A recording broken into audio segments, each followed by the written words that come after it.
Siap ya? Tetap Oke, Bu. semangat ya. Soalnya sudah bisa Anda lihat di Zoom-nya. Ya, sudah, Bu. Sudah ya? Oke.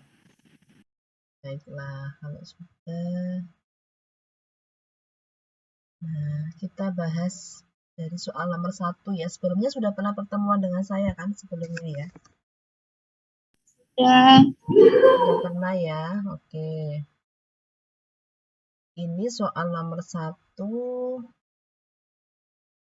Kalau Bu Lingga seperti biasanya ya, saya baca pertanyaannya dulu, baru saya pahami, saya baca untuk kasusnya gitu.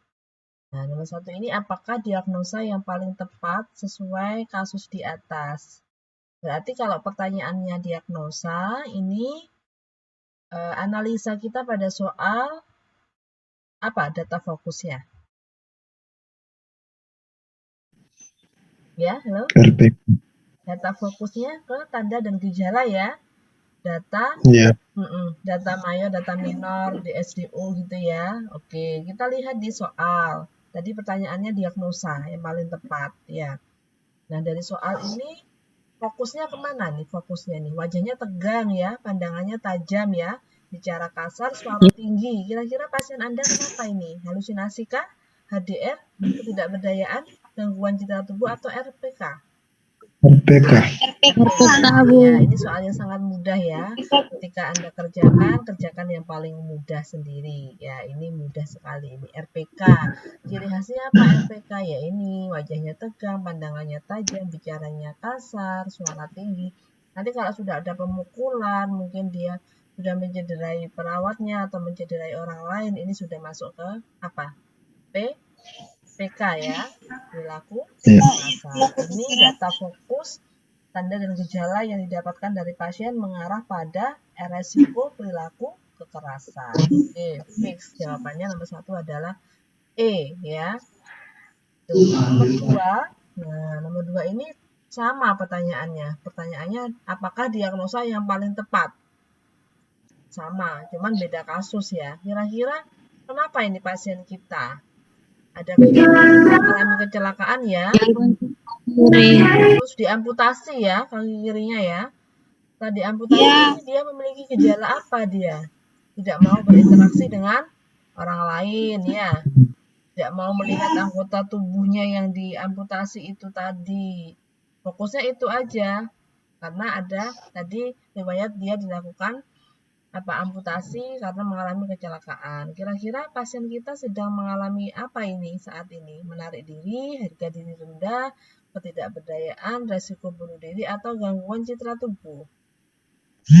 Gangguan citra tubuh, Bu. Gangguan citra tubuh. Oke, good. Bagus jawabannya. Karena sudah jelas ya data fokusnya. Ciri khasnya apa? Ya ini, pasien tidak mau melihat tubuhnya yang mengalami gangguan tadi akibat diamputasi. Ya, malu dengan kondisi tubuhnya. Itu khasnya gangguan citra tubuh. Gitu. Oke, bagus. Nomor 3. Nomor 3, apakah ini diagnosa? Oh, sama. Cuman ini pertanyaannya. Kalau tadi di atas tadi nomor 1 itu kan diagnosa gangguan jiwa ya. Kalau yang nomor 3 ini pertanyaannya apakah masalah psikososial? Berarti diagnosa apa? Resiko ya. Apakah masalah psikososial yang tepat pada kasus di atas? Nah, pertanyaannya itu, apakah masalah psikososial atau diagnosa resiko? Nah, sekarang pengkajiannya kenapa? Malu ya dengan keluarga dan temannya.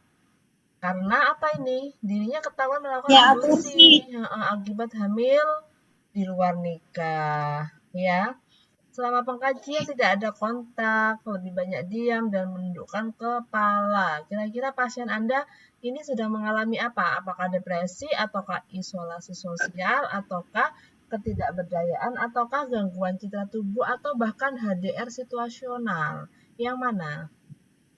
HDR, Bu. HDR apa? Harus lengkap sesuai dengan pilihan jawaban.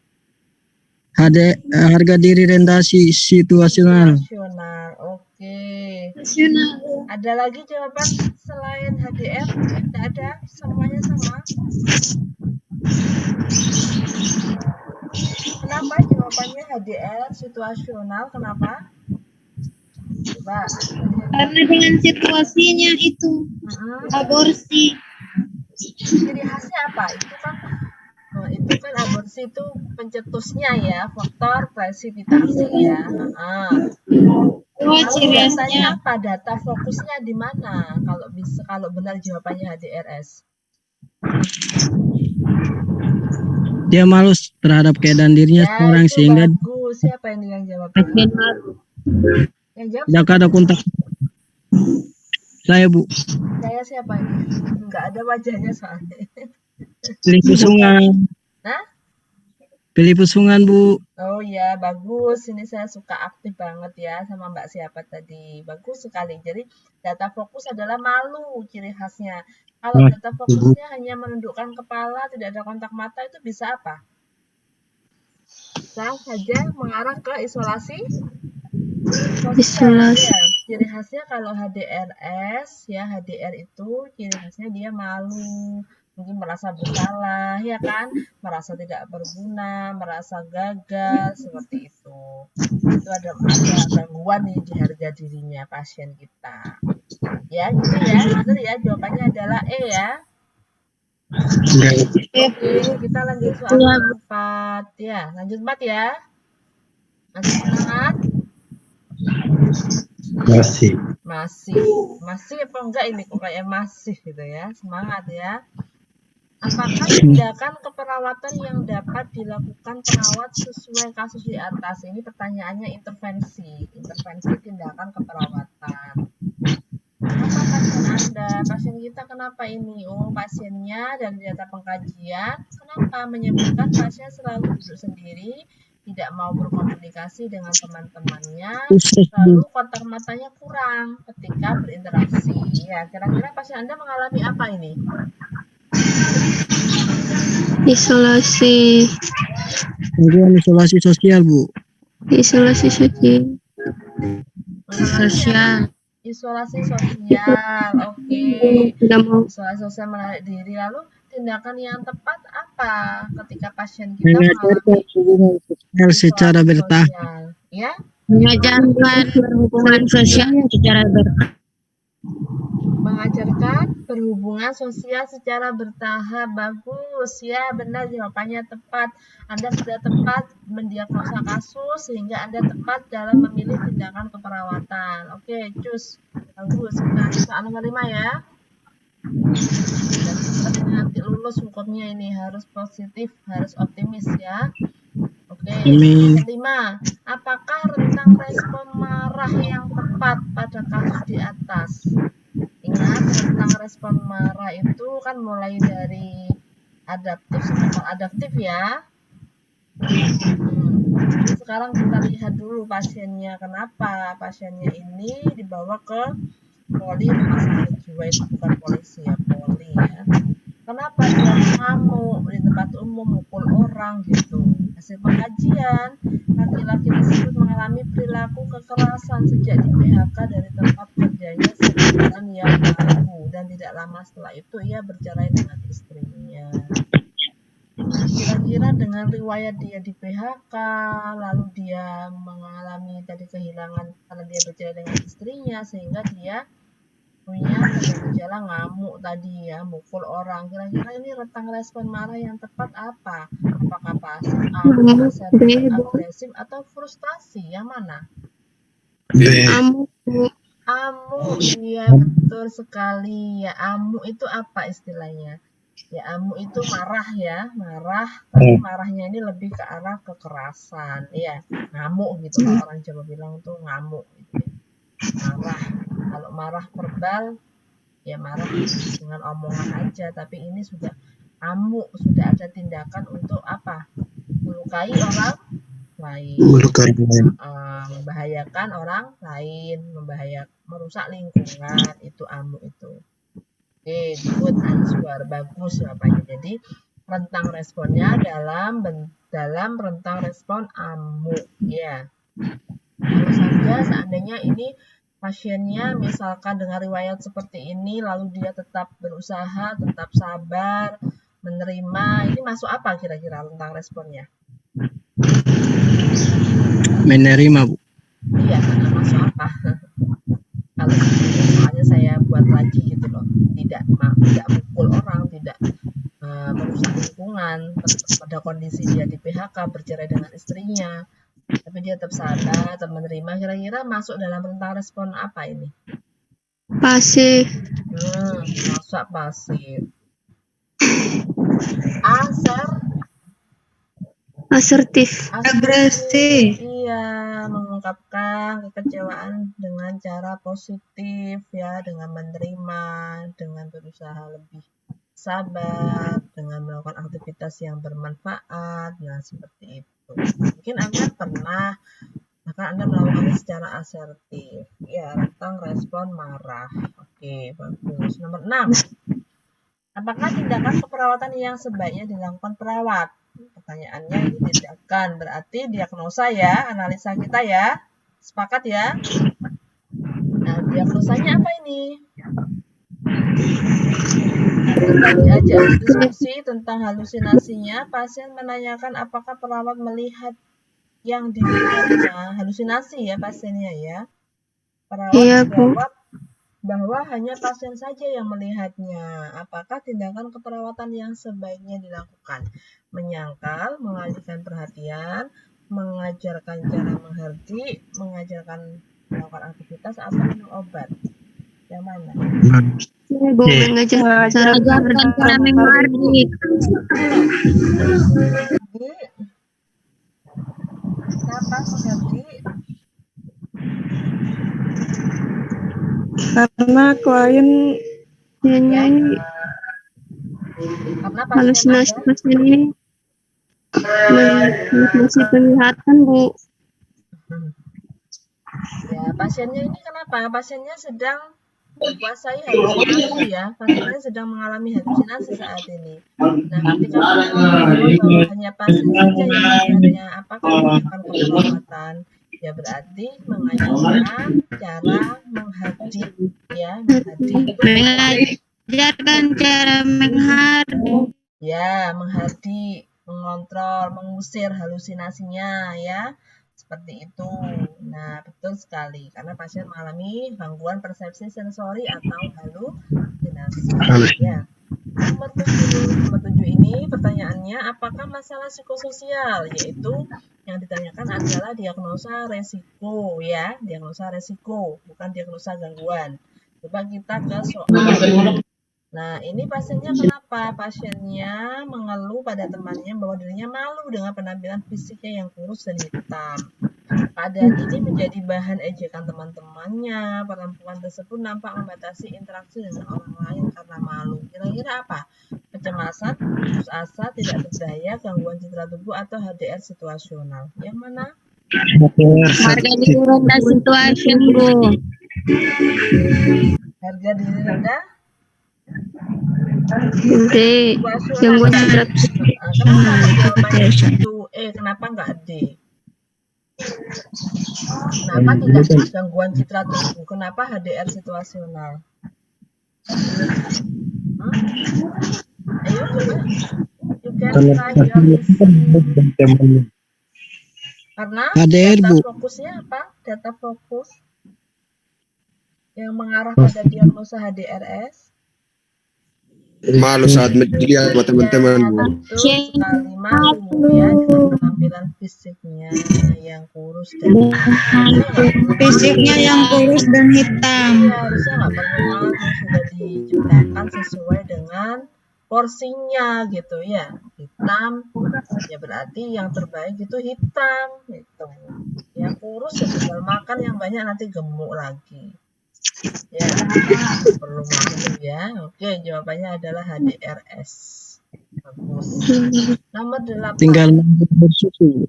Apakah jenis halusinasi yang dialami oleh klien? Pasien Anda mengalami halusinasi yang apa ini?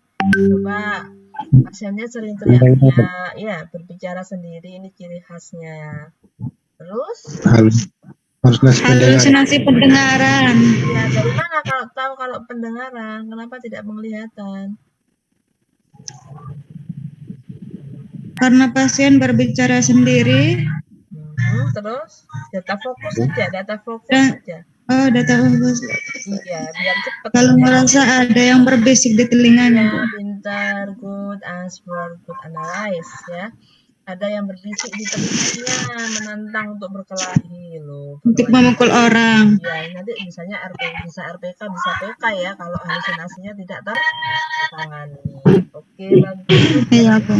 Cari aja data fokus biar waktu mengerjakannya efisien. Ya. Kalau bicara sendiri semua halusinasi kadang juga bicara sendiri. Cuma fokusnya apa nih kalau ke pendengaran? Ya itu tadi yang benar dikatakan Mbak siapa tadi itu, yaitu berbisik di telinga. Ya, oke, good. Ya. Nomor 9. Apakah diagnosa keperawatan yang tepat pada pasien Anda? Kira-kira kenapa? Pasiennya sudah 2 minggu tidak mau mandi, badan kotor, bau, tidak mau makan, lebih banyak diam, BAB, BAK tidak pada tempatnya. Waduh, pasien Anda kenapa ini? Ini defisit perawatan diri. Defisit perawatan diri. Bagus, good answer ya. Sangat jelas sekali bahwa di konsep DPD, diagnosa defisit perawatan diri ini, ya, ini ada aspek mulai dari apa? Makan, minum, ya, toileting, Iya, makan, minum, badan. berhias gitu ya. Terus apa lagi? Iya, Bu. Terus apa lagi? Nah, itu harus terpenuhi. Ternyata di sini terpenuhi ya. Terpenuhi semua, mulai dari mandi, kebersihan badannya ya, perawatan dirinya yaitu makan, minum, toileting, ini tidak terpenuhi dikarenakan pasien sedang mengalami gangguan tadi. Berarti diagnosanya adalah DPD atau defisit perawatan diri. Perawatan diri. Terus ya, kita lanjut soal nomor 10. Nomor 10 ini apakah diagnosa keperawatan utama pada klien? Nah, diagnosa keperawatan utama. Coba kita ke soal, kita lihat data fokus. Data fokusnya apa? Kalau pertanyaannya diagnosa kan data fokus, data mayor, data minor ya, DSDO, tanda gejala, sign and symptom. Oke, coba kita lihat wanita ini usia 28 tahun. Dari data pengkajian perawat atau nurse, klien sering merasa kesakitan pada badannya, rasa sakit seperti tersengat tegangan listrik dari lantai rumah. Iya, sedangkan menurut keluarga lantai rumahnya dalam keadaan baik-baik saja gitu. Karena kejadian ini, klien menjadi ketakutan dan tidak mau turun dari tempat tidurnya. Kenapa pasien Anda? Apakah mengalami ISOS? Apakah mengalami defisit perawatan diri dalam kebutuhan berhias? Ataukah gangguan proses pikir atau waham somatik? Atau gangguan konsep diri dan dalam hal ini adalah HDR? Atau gangguan persepsi sensori dalam hal ini adalah halusinasi perabaan? Yang mana? Gangguan sensori persepsi halusinasi perabaan. Perabaan? Dari mana kalau? Iya, Bu. Halusinasi perabaan. Halusinasi perabaan. Sangat listrik. Tersengat listrik. Ya, Karena pasien merasa sakit seperti tersengat tegangan listrik dari lantai rumah. Padahal enggak ya. Padahal enggak ada tegangan listrik ya di lantai rumahnya ya. Iya, Bu. Bagus sekali. Jawabannya adalah gangguan persepsi sensori, tepatnya adalah Persepsi halusinasi perabaan. ya. Ini pas halusinasinya enggak pendengaran sama penglihatan. Biasanya kan dua itu ya. Ini pertanyaannya ada halusinasi peraba. Intinya kalau halusinasi atau gangguan persepsi sensori itu melibatkan 5 indera ya. Dengar, lihat, raba, apalagi cium, sama satunya apa? Rasa ya. Nomor 11. Apakah intervensi keperawatan? Nah, kalau pertanyaannya intervensi berarti analisa kita pada soal adalah diagnosanya apa gitu ya. Oke, diagnosanya berarti apa ini? Coba pasiennya kenapa ini? Melihat bayangan ya. Nah, pada malam hari selalu datang. Halusinasi ya? Halusinasi apa pasien? Pasien Halusinasi ya, bukan PK Iya. ya. Model halusinasi, Bu, halusinasi penglihatan. Ya, bukan PK ya. Berarti kalau pasien Anda halusinasi yang tepat mana ini yang keperawatan yang harus Anda lakukan? Membantu klien mengenal halusinasi. Benar, membantu klien mengenal halusinasi. Halusinasi. Ya, ST1 ya, ST1 dulu ya. SP1. Iya. Good. Ya. Anda kuasailah 7 diagnosa gangguan jiwa beserta masing-masing tadi gejalanya di 7 diagnosa gangguan jiwa beserta intervensi atau SPTK-nya. Insya Allah Anda mudah ketika Anda mengerjakan soal. Ya, yang penting kalau tadi triknya Bu Linda, baca soalnya, baca pertanyaan soalnya, baru kita cari data fokus pada soal. Itu kalau dari saya, karena dengan cara itu saya mempermudah, saya bisa lebih mempermudah mengenal dari maksud soal itu apa gitu. Nomor 12 ya. Apakah diagnosa keperawatan utama? Pertanyaannya diagnosa keperawatan utama. Nah, berarti kita ke data fokus tanda gejala ya, yang dominan ya. Nah, hasil pengkajiannya kenapa ini? Keluarga mengatakan sudah 1 minggu klien mengatakan bahwa dirinya saat ini sedang berada di surga bersama ibunya. Di surga, padahal masih hidup ya. Oh, iya Bu. Kira-kira ciri khasnya waham, pernyataan waham itu diulang-ulang dan dinyatakan dalam pernyataan yang sama, itu ciri khasnya kalau waham. Klien terlihat Gangguan dengan sebagainya, ini hanya data penunjang aja. Oke, waham apa ini? Waham nihilistik Bu. Waham Nihilistik, Bu. nihilistik. Waham nihilistik itu apa? Paham nihilistik. Suatu keyakinan yang salah, pasien merasa bahwa dirinya sudah mati, ya, sudah tidak ada, sudah di dua alam. Oke, bagus. Jawabannya adalah C ya. Gangguan proses pikir, paham nihilistik. Ya, gangguan proses pikir, dalam hal ini adalah waham nihilistik gitu. Nomor 13, apakah intervensi keperawatan yang tepat? Nah, kalau intervensi berarti diagnosanya apa gitu ya. Nah, dari hasil pengkajian ini kira-kira mengarah ke apa ya? Dirinya saat ini sedang berada di surga bersama dengan malaikat dan para nabi. Hasilnya mengalami apa ini? Waham ya? Gangguan pikir ya. Pasien Anda waham. Ya Bu, itu paham Bu. Pasiennya waham ya, merasa berada di surga. Nah, ini wahamnya waham apa dulu sih? Coba pengen tahu Bu Linda. Waham apa ini? Waham kebesaran Bu. Loh, masa sih? Waham agama. Sorry. Paham agama Bu, paham agama. Loh, masa? Kalau berada di surga ini berarti apa? Curiga kah? Loh, kalau Anda tak bilang sudah ke surga berarti Anda sudah apa? Paham nihilistik. Iya, waham nihilistik. Kalau Iya Bu, paham nihilistik. saya sudah ke surga. Nah, berarti kan Mbak Sanas merasa bahwa Mbak Sanas sudah tiada kan, sudah meninggal bersama mereka. Meninggal Gitu kan? Bu. Hati-hati, jangan Iya. terkaitkan dengan malaikat dan para nabi. Paham nihilistik Bu. Waham nihilistik, hati-hati loh ya. Kalau waham agama itu dia mengajarkan sesuatu, dia melakukan ritual keagamaan yang tidak tepat, yang tidak seperti yang diajarkan oleh agama itu, paham ya? Betul ya Bu, paham Bu. Ya, hati-hati ya, perlu analisa yang bagus ya. Oke, itu menjebak sekali. Ya, yang penting sudah tahu ini waham, pasiennya kalau waham Anda Nihilistik. apakan. Anda apakan ini dari A sampai E ini?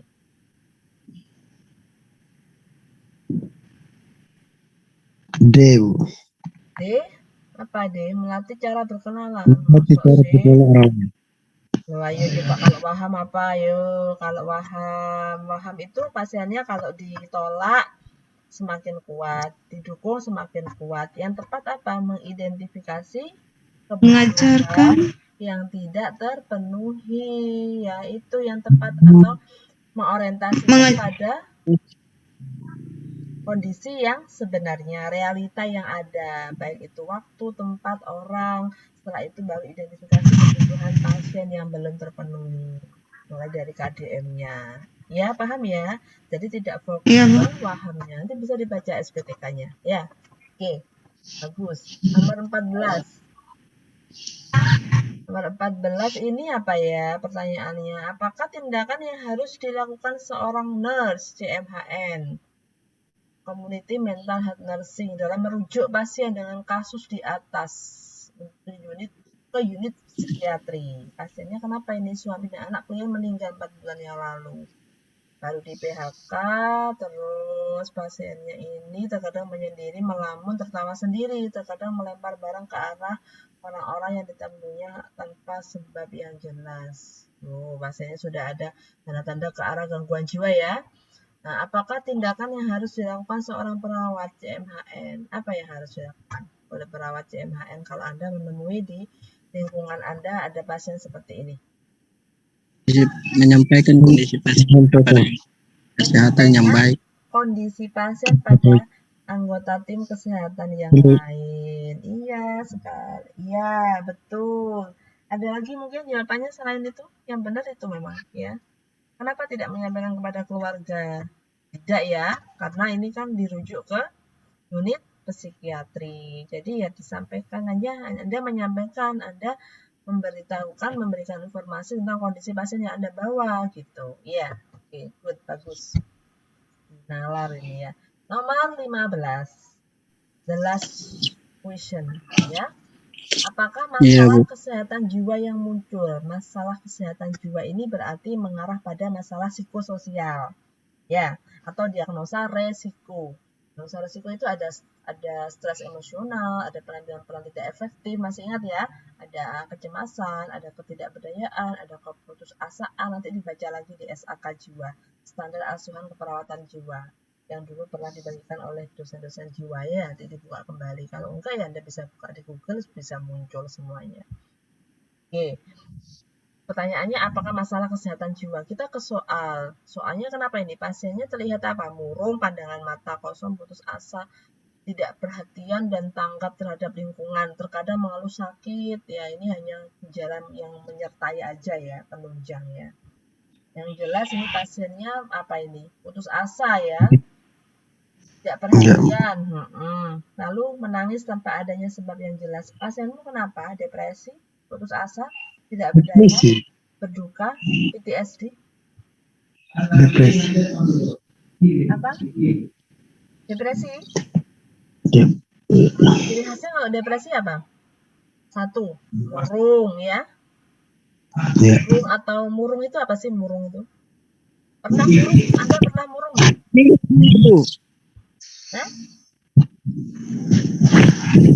Murung itu apa? Murung. Tidak tahu melakukan apa-apa, Bu. Sesuatu yang mau dikerjakan. Dia Perasaan yang tidak baik. Murung itu bad mood, sedih ya. Sedih ya. Ya, sedih. Mood sedih. Aku murung itu sedih. Aku sedih. Perasaanku nggak enak gitu ya. Perasaan yang tidak baik. Ya, tidak baik. Moodinya. Kalau mood itu kan perasaannya. Jadi moodnya itu tidak baik. Sedih. Ya, sedih. Lalu pandangan mata kosong, putus asa. Ciri khasnya itu sebenarnya, ciri khasnya itu putus asa, murung atau sedih berkepanjangan dan tidak perhatian terhadap lingkungan. Itu ciri khasnya. Yang lain nyeri lambung, sesak nafas, itu gejala yang menyertai tapi tidak menjadi fokus pada gejala depresi. Karena orang stres kan juga bisa kan ya nyeri lambung, ya kan, sakit kepala, bisa ya? Bisa. Iya, Bu. Ya, makanya cari masing-masing apa ya, tanda gejala khas gitu. Kalau depresi, ciri khasnya apa tadi? Ada 3 trias depresi. Berkepanjangan ya, terus apa tadi? Putus asa, tidak produktif atau masalahnya tidak perhatian dan tanggap terhadap lingkungan. Nah, itu. Kalau yang gejala lain sama, bisa sama dengan masalah psikososial yang lain. Kalau stres, ciri khasnya apa? Kalau stres, pasiennya merasa apa? Merasa apa kalau stres pasien? Misalnya ciri khasnya kalau stres. Sulit berkonsentrasi ya. Tidak konsentrasi kalau stres, Bu. Sulit berkonsentrasi atau tidak konsentrasi. Lalu apalagi biasanya pasiennya stres. Anda pernah stres kan? Iya, Bu. Apa yang Anda rasakan kalau Anda stres? Selain stres. Perasaan mengambang, perasaan tidak menentu. tidak konsen. Iya, apa gelisah, galau. Ya, Pusing juga. ya, Pasti baca lagi menangis. tentang stres emosional ya, tidak konsentrasi, mudah marah, ya kan? Mudah marah, mudah tersinggung ya, kalau orang stres ya. Mudah, Bu. Sensitif ya. Mudah marah, mudah tersinggung. Itu orang stres. Iya, belajar jiwa itu pelajari pada diri Anda, diri kita sendiri aja. Gitu. Kalau orang cemas, Iya Bu, betul Bu. nah, jadi jangan tegang kalau ngerjakan soal jiwa, supaya dari soal 15 soal ukur nanti Anda benar semua, atau kalau salah Amin. satu gitu. Jadi tenang, relax kalau ngerjakan soal, nggak hanya soal jiwa. Kerjakan aja yang terbaik, nanti setelahnya serahkan sama Tuhan gitu. Ya, caranya seperti Iya, itu. Bu. Jangan tiba-tiba serahkan sama Tuhan tapi Anda nggak bekerja secara optimal. Ya, beda kondisi ya. Itu kalau cemas apa yang Anda rasakan? Cemas itu kan juga masuk masalah psikososial ya. Kecemasan, ansietas. Apa yang Anda rasakan ketika Anda have feel anxiety in your body? Apa yang Anda rasakan? Kalau Anda cemas, pernah cemas nggak? Atau nggak pernah cemas? Pernah Bu, hampir sama semua. Pernah mengalami yang namanya stres, cemas, depresi. Tapi Hampir sama semua Bu dengan depresi. Apa? Kalau cemas apa ciri khasnya? Takut, Bu, akan sesuatu. Takut. Anda nggak pernah maju ujian skripsi kan? Pernah. Oh. Apa yang Anda alami? Cemas. Merasa tegang, Bu. Tegang, cemas. Merasa tegang. Kenapa Anda tegang? Kenapa Anda takut? Kenapa Anda khawatir? Sehingga Anda Kepikiran pemikiran Anda sendiri ya. Anda takut nanti ditanya yang macam-macam. Anda takut nanti Anda ditanya nggak bisa. Anda takut dengan pengujinya gitu ya? Iya Bu, lebih ke kepikiran begitu Bu. Karena bukan makanya jadi cemas. Skripsinya. Macam-macam ya. Nah, ketakutan, kekhawatiran yang belum pasti itu namanya cemas. Ya, kan belum pasti. Anda memikirkan sendiri, Anda itu punya persepsi sendiri aja gitu. Waduh, pengujinya kok bling ini, pasti pertanyaannya belum tentu bisa. Padahal belum tentu. Anda gelisah, Anda khawatir, ya itu ciri khasnya cemas. Gelisah, khawatir, tidak konsentrasi. Pikiran tidak menentu. Ya, karena cemas itu penyebabnya tidak pasti, tapi kalau stres penyebabnya pasti. Kenapa stres Bu dengan tugas yang terlalu banyak yang dikasih dosen? Sudah jelas kan stresornya apa? Ya, nah, tapi kalau cemas, tugas Bu. Cemas, ini pacar saya belum datang sampai jam sekian, jangan-jangan dia belok kanan, belok kiri. Jangan-jangan dia nggak menepati janji, padahal itu kan Anda saja ya. Iya Bu. Sesuatu yang belum sulit berkonsentrasi. Oke, dari sini I think enough. Ada yang mau ditanyakan? Any question?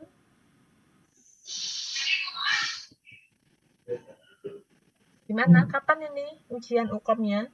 Ujian kompetensinya? Kok ujian UKOM? Ujian kompetensinya kapan Anda? Tanggal 28 kan? 28 Agustus. 28. Iya Bu. Ya, semangat ya. Iya Bu. Ya, semangat untuk lulus apa semangat tidak lulus Anda? Semangat untuk lulus. Iya, semangat ya. Cintai soal-soal yang Anda tidak suka. Misalkan saya nggak suka soal jiwa ya, jangan Anda benci. Anda harus cintai supaya Anda bisa sayang, bisa suka, jadi jawabannya benar. Anda harus belajar, pahami, baca soalnya sedikit-sedikit tapi sering biar nggak bosan gitu ya. Harus ada usaha yang optimal ya. Iya Bu. Sukses ya. Iya Bu. Sukses ya. And Amin. jaga kesehatan itu juga paling penting ya. Karena kalau Anda nggak sehat, Anda nggak bisa ikut UKOM ya.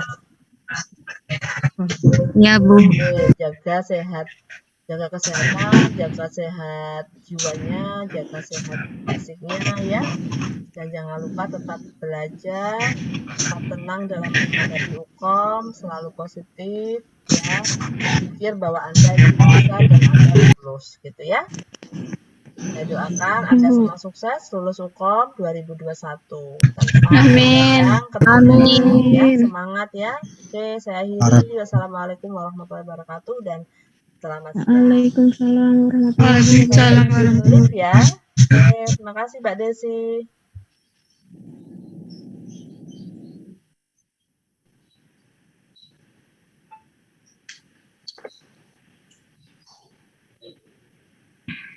Wah,